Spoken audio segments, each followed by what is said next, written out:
제가 한 번 더 기도합니다. 하나님, 우리의 삶의 여정을 아시고 우리 필요를 아시는 하나님, 또 이곳에 주님의 말씀이 필요해서 모인 영혼들 가운데 주님이 예비하신 것들을 열어주시기를 소망합니다. 주님 기대하며 반응하기 원합니다. 우리 주 예수 그리스도 이름으로 기도합니다. 아멘. 오늘 본문에 보면 굉장히 대담한 다윗의 고백이 나옵니다. 여호와는 나의 목자시니 내게 부족함이 없으리로다. 여러분들한테 한번 여쭤볼게요. 부족한 거 없으세요? 교회 부족한 거 없어요?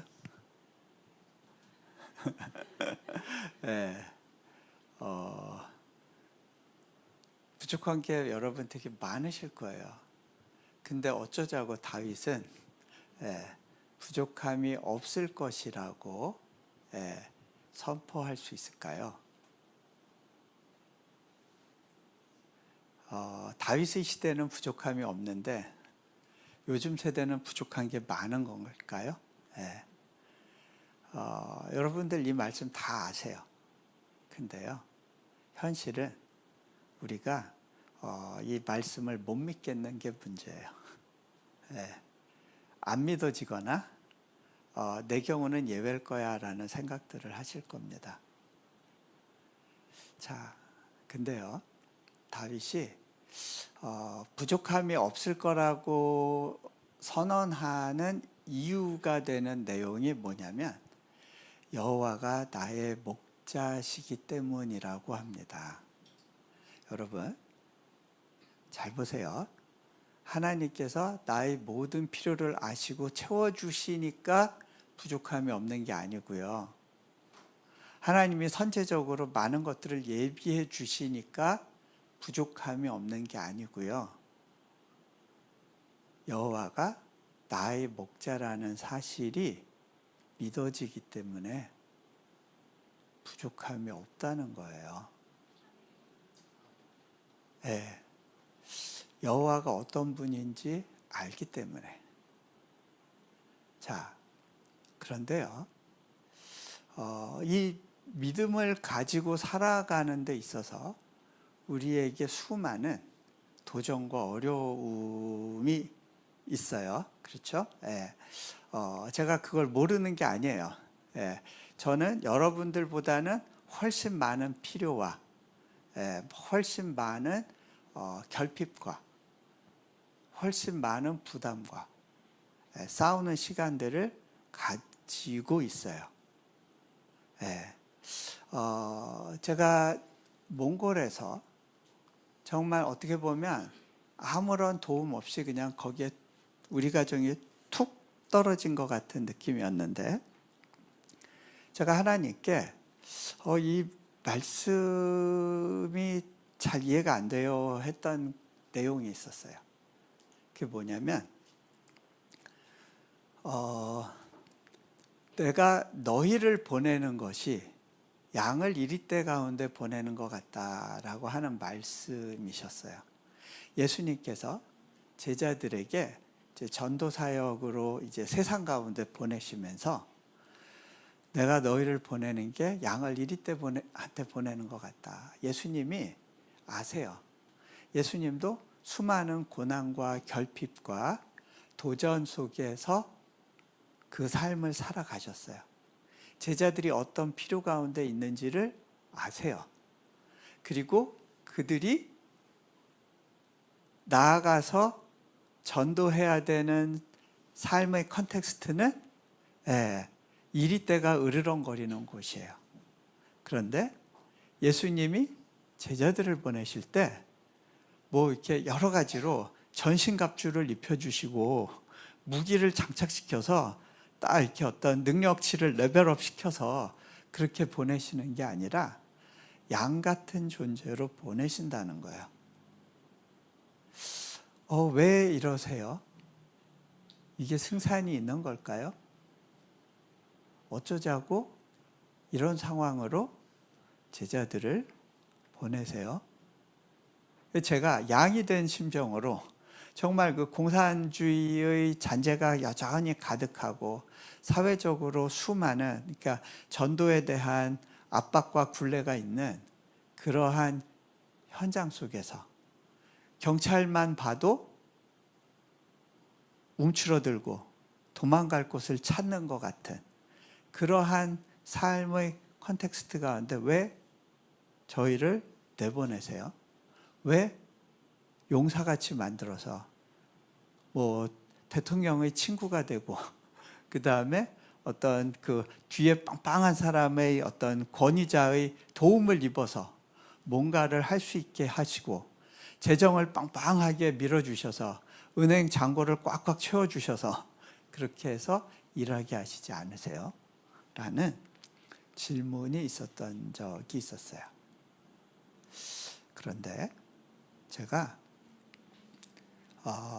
선교지에서 오랜 세월을 살면서 그렇구나.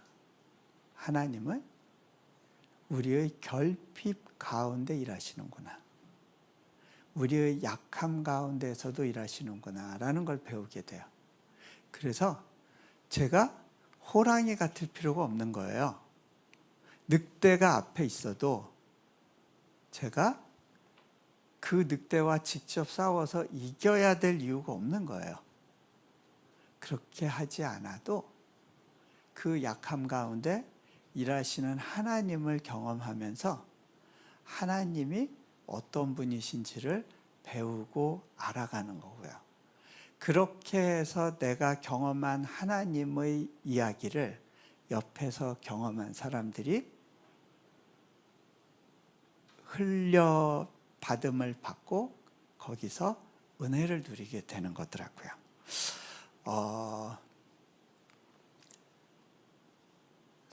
제가 당하고 있는 어떤 그 부담과 어려움의 레벨을 여러분들은 다 좀 가늠하시기 어려울 거예요.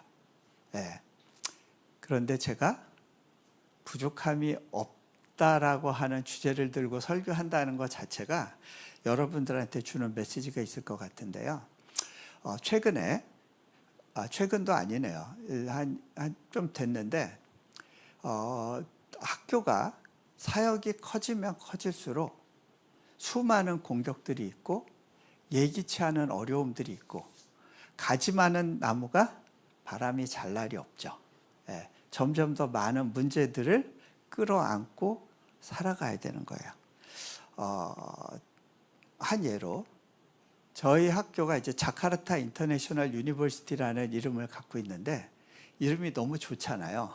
근데 그 이름을 저희가 학교 등록하기 훨씬 전에 그 법무부에 상표 등록을 한 그룹이 있었어요.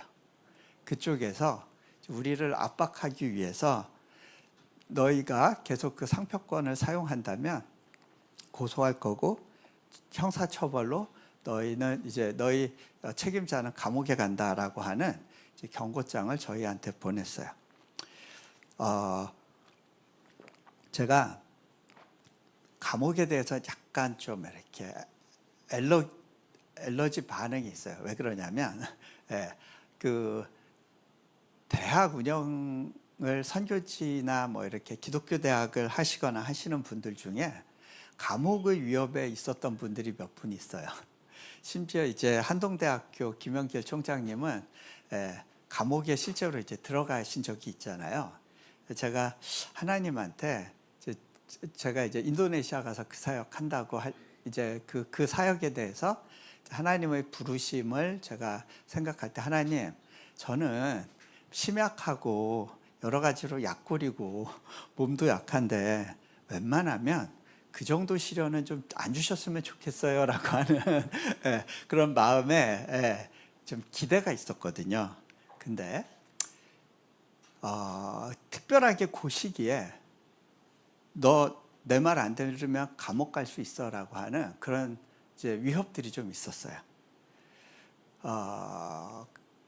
그런 이제 그 계고장 같은 거를 딱 받으면 첫 반응이 결국 예, 그런 마음이 오면서 확 다운이 되고 이렇게 위축이 돼요. 하나님, 이 재정의 부담과 이 수많은 어려움 가운데 씨름하는 것도 모자라서 이러시기에요? 이런 생각이 탁 들 때가 있어요. 그래서 이 부분을 놓고 이제 버티다가 이제 하나님께 이제 무릎 꿇고 기도하는 시간이 있었습니다. 기도하는데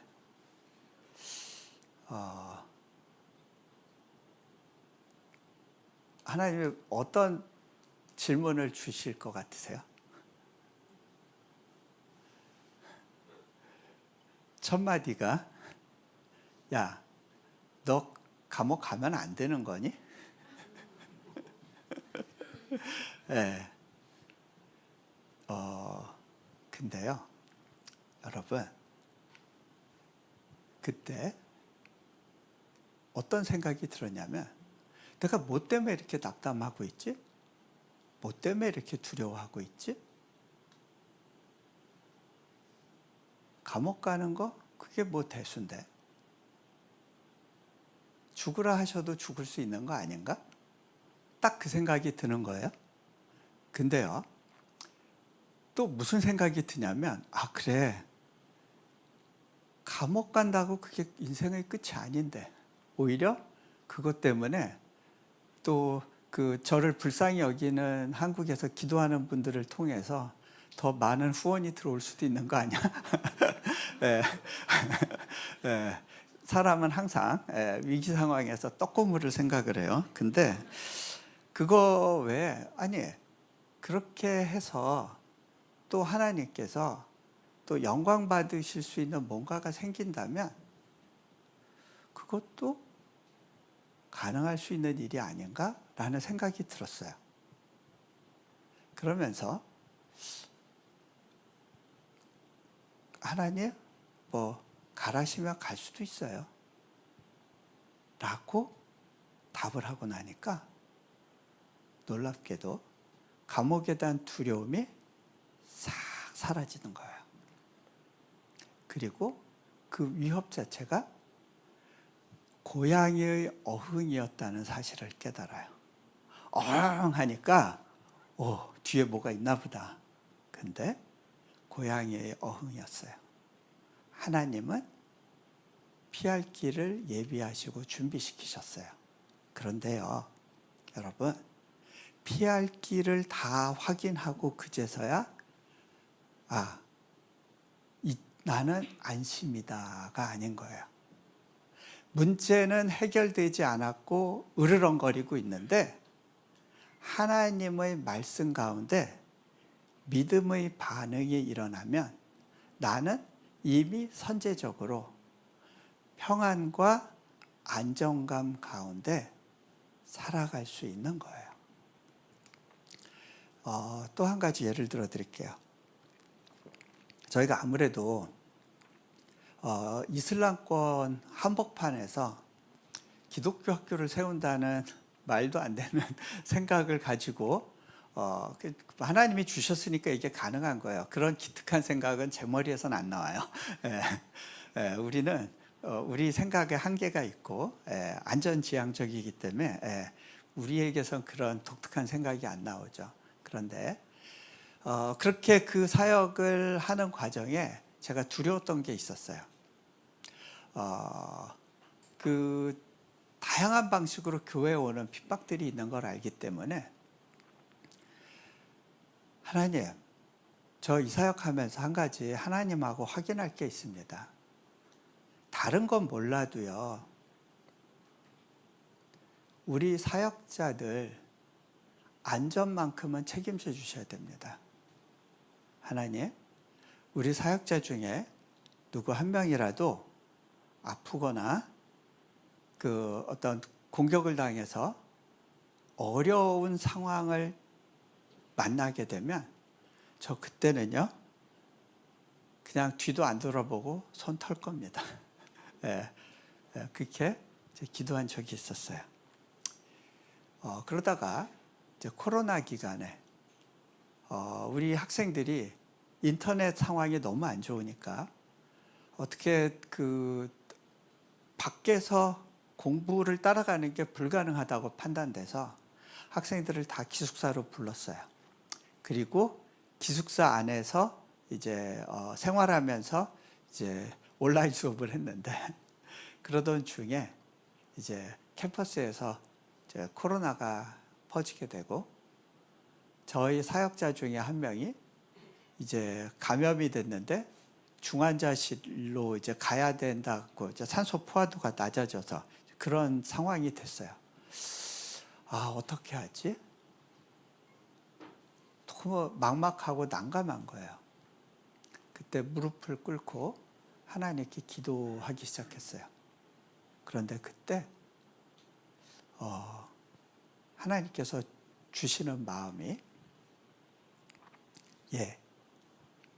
너 네가 전에 기도했던 그 내용 기억하니? 그 기도 바꿀 생각 없겠니? 그때 제가 이렇게 기도했어요. 하나님, 우리가 여기서 어떤 희생을 보더라도 제가 이 자리를 지키겠습니다. 그런데요, 놀랍게도 그 기도를 하고 난 이후에 하나님이 주신 확신이 오는 거예요. 아, 이 사람 살았구나. 하나님이 이 일로 데려가시지 않겠구나. 여러분, 하나님이 확신을 주셔서 내 불안감과 두려움이 떠나가는 게 아니에요. 우리가 불안감과 두려움을 갖고 있는 한 하나님이 주시는 확신을 누릴 수 없게 돼요.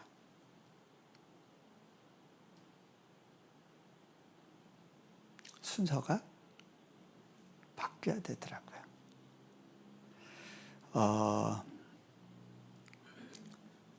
우리 학교에는요, 그 어려운 환경에 있는 친구들이 많이 들어와요. 특별히 우리가 아프간 사태 터졌을 때 참 어려운 가운데 있었던 아프간 학생들을 받을 수가 있게 됐어요. 특별히 난민으로 와 있던 친구들을 저희가 이렇게 돌보고 섬기는 일을 해요.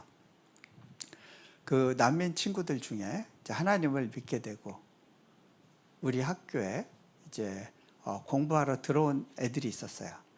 작년에 들어온 친구들을 보면서 제가 이렇게 신입생들 중에 그 녀석들을 봤는데 눈이 초롱초롱하고요. 얼굴에서 귀티가 흐르는 거예요. 이 녀석들 봐라. 이제 불렀어요.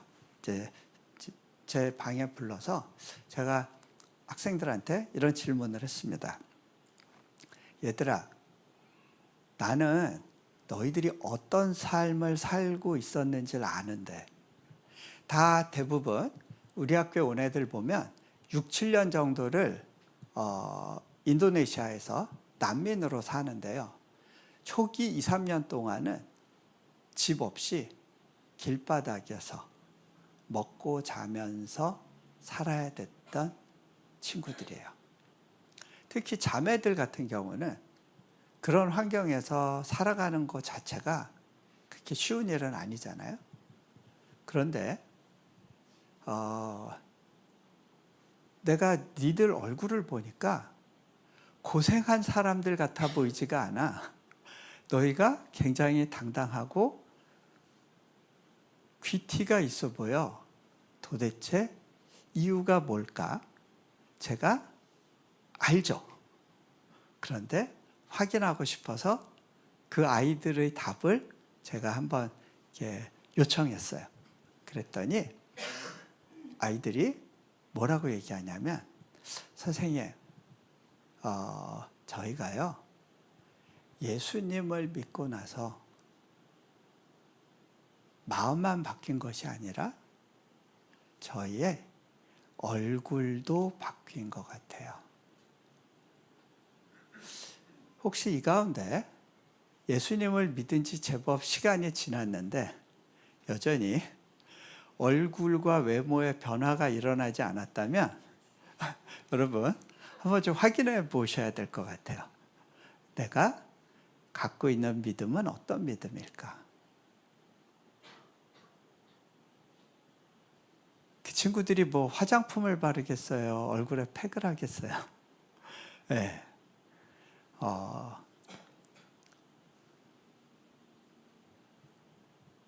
저희 학생들 중에 결국 인도네시아까지 온 이유는 뭔가 더 잘 사는 좋은 나라에 받아들여져서 거기서 다른 환경 속에서 사는 거가 이들이 인도네시아로 온 첫 번째 목적이죠. 그것 때문에 왔는데 많은 경우 비자 인터뷰 중에 답을 잘못해서, 그러니까 이제 비자 인터뷰하기 전에 먼저 이제 이 사람들이 갖고 있는 서류와 이 사람들의 증언이 사실인지를 이제 크로스 체크하는 그런 신문이 있어요. 그런데 그 신문에서 말을 서로 다르게 하거나 증명하는 사실하고 말하는 내용이 다르다고 판단이 되면 계속 몇 가지 추가 질문을 하다가 결국 이거 뭔가 다른 게 있어 그러면 리젝션을 합니다. 그러면 이 사람들은 다시 4년, 5년을 비자를 기다려야 되는 거예요. 근데 그렇게 기다린다고 해서 문제가 다 해결되지는 않을 수 있습니다. 평생 거기서 그 모양으로 일도 못하고 애들 학교도 못 보내고 그렇게 살아야 될 수도 있는 거죠. 그렇게 많은 사람들이 리젝션을 당해요. 그런 사람들의 모임에 저희 학교 학생이었던 한 청년도 갔었어요. 왜냐하면 이 친구 비자도 리젝션 당한 거예요. 근데 거기서 보니까 사람들이요, 그렇게 말 잘하고 똑똑하던 사람들인데 그 모임에서 다 고개를 숙이고 아무 말도 못한대요. 오히려 자기가 그 사람들을 위로하고 격려하고 대책을 가지고 또 이렇게 리드해주고 아이디어를 내주고 해야 되더라는 거예요. 그러면서 이런 이야기를 해요. 보고르 지역이 이제 난민들이 좀 많이 사는 지역인데 그 지역에서 비자 리젝션 당한 사람들 중에 삶을 비관해서 자살한 사람들만 한 120명 정도를 자기가 안대요. 자신이 갖고 있는 사고체계, 신앙체계에서는 자신의 꿈이 무너졌을 때 답이 없는 거예요. 그런데 이 친구는 저한테 그런 이야기를 해요. 그런데요, 선생님, 저는요, 왠지 하나님께서 제가 이 땅에서 할 일이 있어서 저를 이곳에 남겨두셨다는 생각이 들었어요. 한 달 전에 마카사르라는 지역에 한 목사님과 같이 가서 거기서 세례 주는 일을 했대요. 난민들한테. 그리고 여러 가지로 그들을 도울 일들을 하고 왔다는 거예요. 어쩌면 하나님이 나를 남겨주신 이유가 하나님께서 이곳에서 나를 좀 더 사용하길 원하시기 때문일 거란 생각을 했어요. 하는 거예요. 그런가 하면 제가 아까 얘기했던 그 얼굴에서 빛이 난다는 그 자매는 비자 인터뷰 관련해서 이제 미국 대사관에서 오라고 그래서 갔는데 그날 오전에 심사를 하고 나서 바로 인터뷰를 보통 6개월이나 한 8개월 뒤에 하게 돼 있는데 그날 오후에 바로 인터뷰를 하겠다는 거예요. 영문을 몰랐죠. 근데 나중에 그 심사하는 분이 그렇게 얘기하더래요. 당신들이 아까 이 심사 받기 전에 같이 모여서 기도하는 모습을 제가 봤었습니다. 이분은 원래 인터뷰하는 분이 아니라 이 영사들의 책임자인데, 이분이 들어오다가 우연히 CCTV를 봤는데 거기에서 기도하고 있는 그 가정의 모습을 본 거예요. 적어도 이 사람들이 스크리닝 할 때 제일 중요한 카테고리가 혹시 테러 위협이 있는가인데, 기도하는 사람이라면 그 부분에 대해서는 안전하다고 생각을 한 거죠. 아, 이 사람들 적어도 미국에 해를 끼칠 사람들은 아니구나 라는 판단을 했을 수도 있고, 크리스찬이라는 것에 대해서 어떤 또 갖고 있었던 기대가 있었을 수도 있고, 또 크리스찬이라서 그렇게 결정했을 수도 있겠죠. 어쨌든 이 가정이 그래서 인터뷰가 빨리 정리가 되고 지금은 미국에 사역자로서 들어가서 아프간 분들을 대상으로 사역하는 그런 가정으로 살고 있습니다. 우리는 몰라요. 하나님이 우리의 소원에 대해서 어떻게 일해 주실지. 그런데요, 우리의 소원을 들어서 원하는 곳으로 보내주시든 남게 하시든 그 모든 것이 하나님의 은혜 가운데 이루어지는 거라는 거예요. 그것이 믿어지기 때문에 부족함이 없는 거예요. 네. 여러분, 제가 한 가지 질문을 할게요. 에덴 동산에서 살던 아담에게 부족한 게 있었을까요? 없었을 것 같으시죠? 자, 그러면 한번 또 질문을 할게요. 여러분이 갖고 계신 것과 아담이 갖고 있었을 것 둘 중에 누가 더 많은 걸 소유하고 계신가요? 네? 아담한테 이런 옷 있었나요? 구두 있었나요? 핸드폰 있었나요? 지갑이나 크레딧 카드 급하게 쓸 수 있는 이런 거 있었을까요? 차 키? 아파트 열쇠? 아담한테는 그런 거 없었어요. 과일만 있었는데, 심지어는 과일도 여러분이 드시는 과일이 정글에서 나는 과일보다 몇 배 맛있는 거 아실 거예요. 그러면 도대체 아담은 가진 게 없는데 왜 부족한 게 없을 수 있을까요? 이유는 간단합니다. 아담에게 한 가지 믿음이 있었을 거예요. 하나님께서 나의 필요를 채우신다.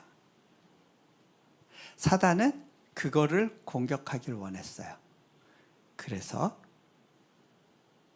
공격하며 하는 말이 있었어요. 너 못 먹는 거 있어. 너 부족한 거 있어. 동산 위에 저 나무의 열매, 저걸 먹으면 네가 다른 인생을 사는 거야. 눈이 밝아져. 그래서 네가 선과 악을 구분하는 기준점이 되는 거야. 예전에는 하나님의 눈으로 자신의 필요를 봤어요. 그렇기 때문에 벌거벗어도 괜찮았어요. 왜? 하나님이 보시기에 좋은 모습이었으니까. 그런데 이제 자신이 판단의 주체가 되는 부담을 안는 거예요. 여러분, 지금 이 세상은요, 누가 판단의 주체가 될 것인가에 대한 싸움을 싸우고 있죠. 자, 내 주장대로 뭔가가 이루어져야 내가 안전할 수 있다는 생각을 가지고 전쟁을 하는 시대입니다.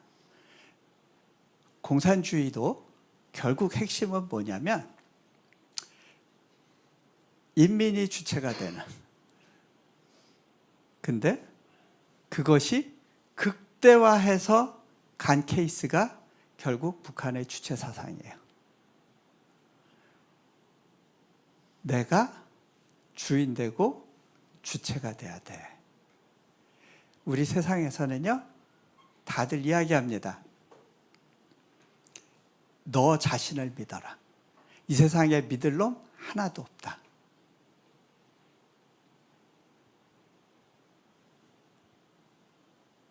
너를 믿어라.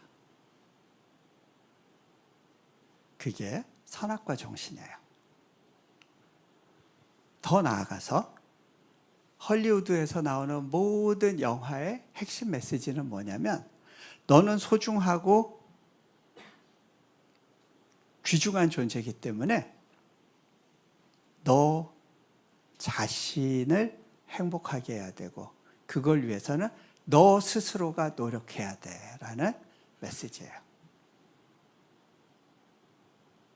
선악과를 먹은 이 땅의 사람들의 지향성은요, 내 스스로 나를 만족시켜야 되고 내 필요를 채워야 된다는 생각이에요. 여러분, 그런데요, 하나님을 믿는다는 건 그런 것이 아니에요. 내 필요를 하나님께 맡겨드려도 안전한 거예요. 제가 40억짜리 공사를 시작할 때 저희 수중에 돈이 없었어요. 옛날의 저라면 이거는 미친 짓이에요. 그런데 아무리 기도해도 하나님은 가라 하시는 거예요. 어떻게 내가 돈을 구해줄게, 어떻게 해결해 줄게라고 하는 플랜을 저한테 제시해 주신 적이 없어요. 그냥 믿음으로 가라 했어요. 그렇게 믿음으로 가라 하셔서 갔을 때 정말 저 두려운 시간을 지나야 됐어요. 매 하루에 10,000불씩 필요한 상황이었어요. 그 한 30억의 재정 압박이 확 다가올 때,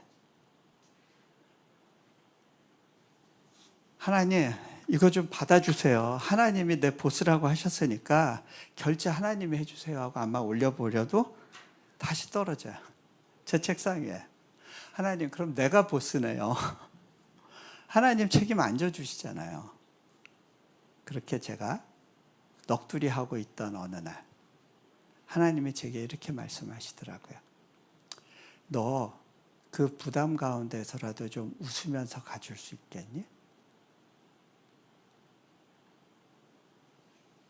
여러분, 우리 사역은 교회와 달리 정기적으로 재정적인 책임을 느끼고 헌금해 주시는 사람들은 없어요. 근데요, 그렇다고 하더라도 하나님은 저에게 웃으면서 가보지 않겠니? 라고 도전해 주셨어요. 근데 제가 그때 깨달았어요. 아, 그렇구나. 웃으면서 가는 게 믿음이구나. 이번에 저희가 또 30억 원짜리 건물을 지어야 돼요. 제가 짓고 싶어서가 아니라 지을 수밖에 없는 상황이어서 짓는데, 저는 또 안식년을 가겠다고 나왔어요. 네. 근데요, 제 안에 믿음이 있어요. 하나님이 이래 주실 거야. 제가 예전에는요, 문제 해결이 제 인생의 목표처럼 그렇게 살았던 시간들이 있었어요. 문제가 생기면 그 문제를 빨리 해결하지 않으면 잠을 편히 못 잔다는 느낌? 뭔가 이거를 끝내놓지 않으면 다음으로 넘어갈 수 없고 그동안은 내가 평안할 수 없다는 느낌. 그런 느낌으로 문제 해결하느라고 막 달렸던 시간들이 있었어요. 그런데요, 그렇게 살면 선교지에서 죽겠더라고요. 저희 부르심이 문제 해결이 아니라는 걸 깨달았어요. 문제를 하나님께 맡겨드리는 것이 저희 몫이라는 걸 알게 됐고요. 그리고 그것을 실천하는 가운데 정말 놀라운 평안이 저를 찾아와요. 문제가 없어지는 건 아니에요. 문제는 한동안 유효기간이 있기 때문에 지속돼요. 그런데 그 문제와 더불어 살아가는데 내가 슬프거나 우울하거나 힘들지 않더라는 거예요.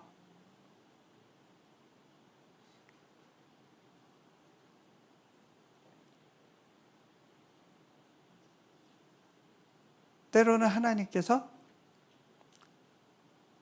우리에게 해답을 주시기까지 오랜 시간 기다리시게 하세요. 제가 몽골에 갔었을 때, 몽골에서 이제 나는 여기 이 땅으로 부르심 받았구나라고 생각하고 잘 사역하고 있었는데 하나님께서 몽골을 나오라고 하셨어요. 네가 안 나오면 내가 뜯어내겠다. 그럼 어디로 가요, 하나님? 갈 곳은 말씀 안 하시고 나오게 하셨어요. 그때 저는 어떤 느낌이었냐면요, 막 샤워하러 들어가서 막 머리에 막 비누 거품 묻히고 그러고 있는데 갑자기 물이 뚝 끊어진 느낌. 제대로 머리를 헹구지도 않고 나오는 듯한 느낌이 들었어요. 하나님, 제가 챙기고 또 도와주던 우리 제자들은 어떻게 해요?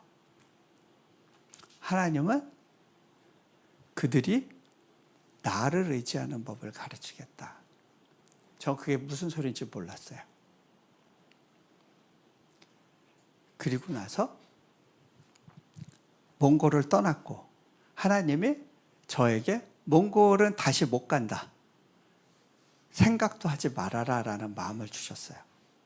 그래서 몽골에 대한 모든 걸 잊고 살았어요.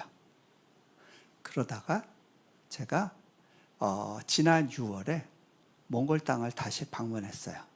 저는 굳이 제가 섬겼던 이레교회 청년들을 만날 시간은 없을 거라고 생각하고 몇 가지 일정 가운데 캠프장에 들어가 있었는데 그때 60년 만에 폭설이 왔어요. 6월에. 그래서 완전히 마비가 되고 저는 거기에 갇혀 있었어요. 그 상황 가운데 우리 몽골 친구들이 저를 만나러 오겠다는 거예요. 제가 아서라, 너무 위험하다. 지금 막 물이 불고 강이 생기고 지금 진흙이 너무 미끄러워서 너희들 위험하다. 오지 마라. 그랬는데 애들을 다 데리고 오겠다는 거예요. 다 결혼해서 애 낳았는데 애 낳은 거 보여주고 싶다는 거예요. 아서라 그랬더니 애들이 하는 말이, 선생님, 우리 몽골 사람이에요. 전 그게 무슨 의미인지 알죠. 수많은 문제와 어려움, 그게 일상으로 주어지고 그 가운데 계속해서 살아내고 생존했던 사람들이기 때문에 이번 어려움도 원 오브 댐이기 때문에 갈 수 있다는 거예요. 저는요, 여러분들이 좀 그렇게 하나님께 좀 얘기해 봤으면 좋겠어요. 하나님, 저 크리스찬이에요.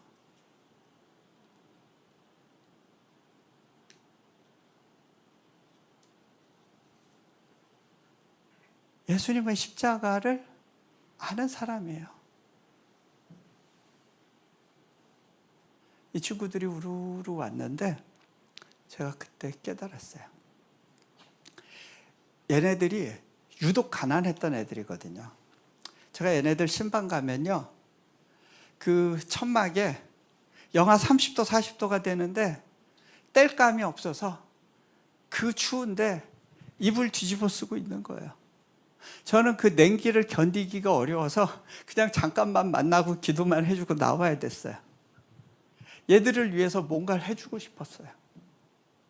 근데 하나님이 네가 나서지 말라고 막으시더라고요.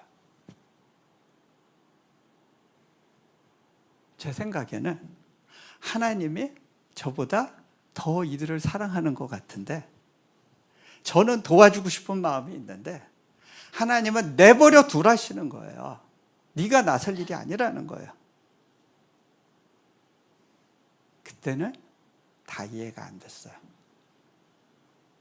제가 떼굴떼굴 구르면서 하나님, 돈이 있는데 도와주지 못하는 게 너무 힘들다고 그랬더니 하나님이 제게 그런 마음을 주세요. 예.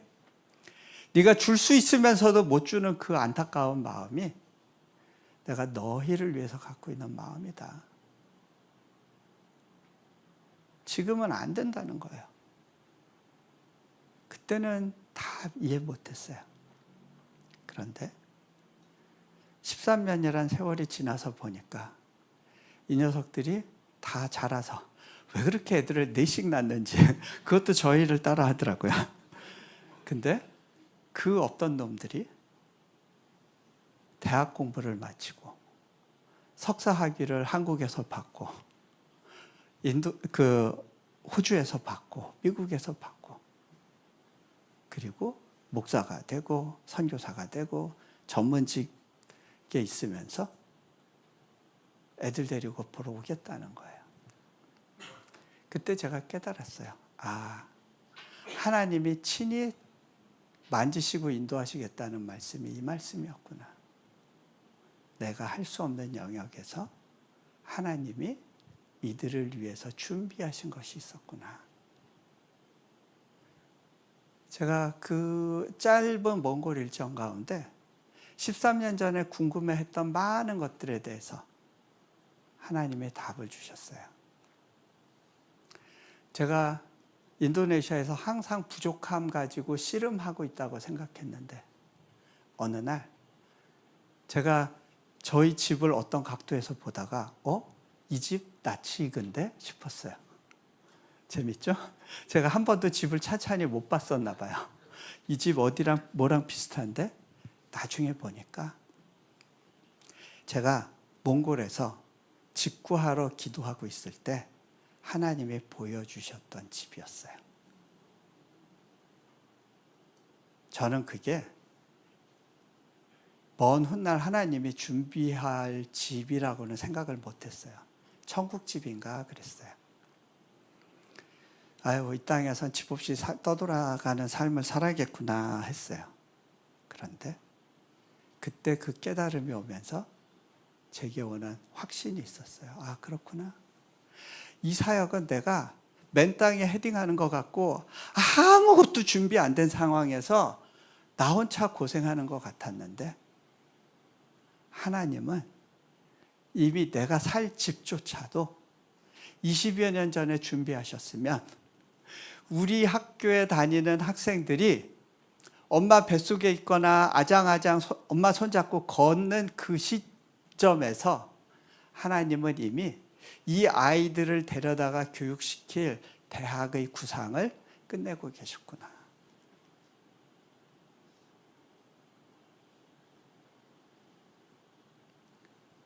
지금 여러분이 버거워하고 부담으로 느끼고 짐지고 있는 그게 다가 아니라는 거예요.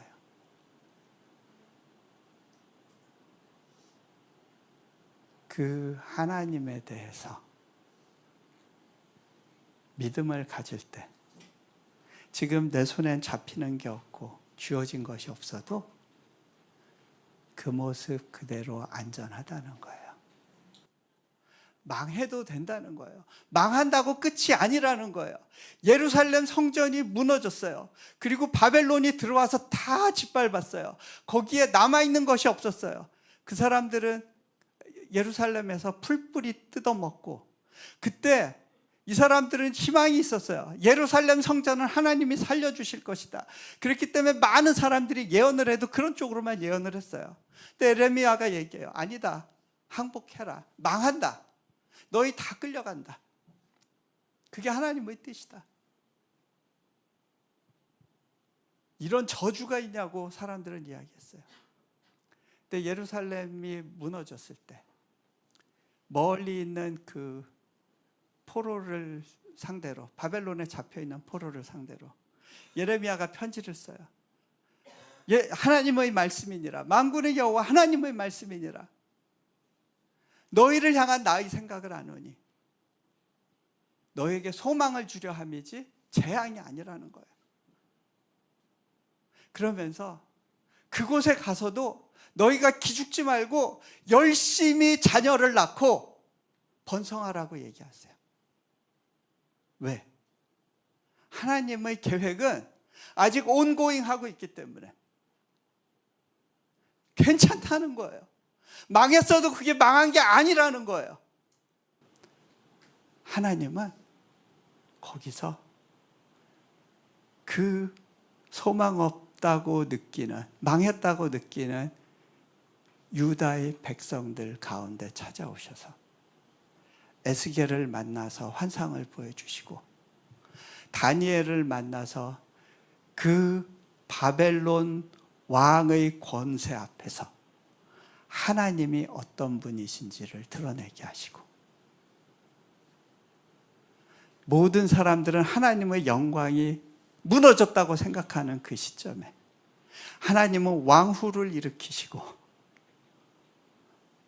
느헤미야를 일으키시고 에스라를 일으키시면서 다음 세대의 그림을 그려가고 계셨던 거죠. 그래서 내 삶에 예루살렘 성전이 무너진 것 같은 상황을 만나도 그게 끝이 아니라는 거예요. 괜찮다는 거예요.